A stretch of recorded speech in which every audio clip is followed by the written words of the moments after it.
আসসালামু আলাইকুম। Life protection চ্যানেলটি থেকে আপনাদেরকে স্বাগতম। আমরা যে বাইরের খাবারগুলো খাই সেগুলো কি আসলে আমাদের শরীরের জন্য কোনো ক্ষতিকর? এই খাবারগুলো কি আমাদের দৈনন্দিন জীবনে কোনো ক্ষতিকর হয়ে দাঁড়াবে?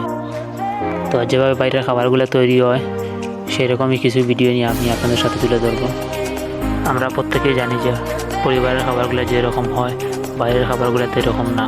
তো বাইরের খাবারগুলো কীরকম চলেন দেখি।